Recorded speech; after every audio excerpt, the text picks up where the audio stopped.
Bruno Le Maire veut toucher à notre économie pour aider à financer l'Europe. Ce mec déraille complètement, écoutez ça. Et je viens de pousser un coup de gueule parce que l'Union des marchés de capitaux n'avance pas.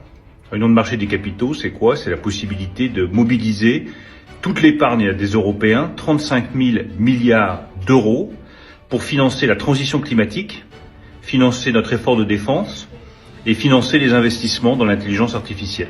Oui, c'est ça, prends-nous pour des cons, Bruno. Nous le savons tous très bien à quoi servira exactement notre argent. Elle servira à financer quelque chose d'autre, qui se passe à quelques milliers de kilomètres de chez nous, entre deux pays.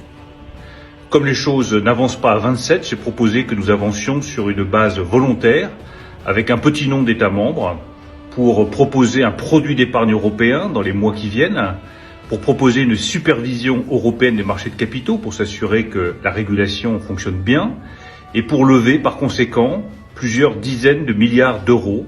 Il nous invente 10 milliards d'euros pour financer notre croissance afin que l'Europe ne s'affaiblisse pas, car selon lui, l'Europe n'a pas les réserves financières suffisantes. Mais quelle blague! L'Europe balance depuis 2 ans des milliards d'euros pour aider l'Ukraine sans notre consentement et aujourd'hui on vient nous dire à nous Français de renflouer les caisses de l'Europe car ils n'ont plus suffisamment de pognon pour, je cite, financer notre croissance et notre prospérité. Pour financer notre croissance et notre prospérité. L'Europe ne peut pas s'affaiblir économiquement comme elle le fait depuis maintenant plusieurs mois parce qu'elle n'a pas les réserves financières suffisantes. L'Europe ne peut pas rater le tournant climatique parce qu'elle n'a pas les réserves financières suffisantes.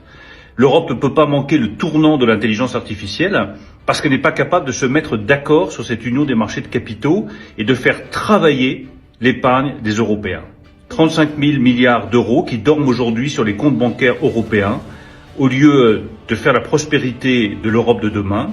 L'Europe de demain? Non, Bruno, ton Europe de merde, on n'en veut pas. On ne veut pas aider à financer une Europe qui fasse passer la vérité pour de la désinformation.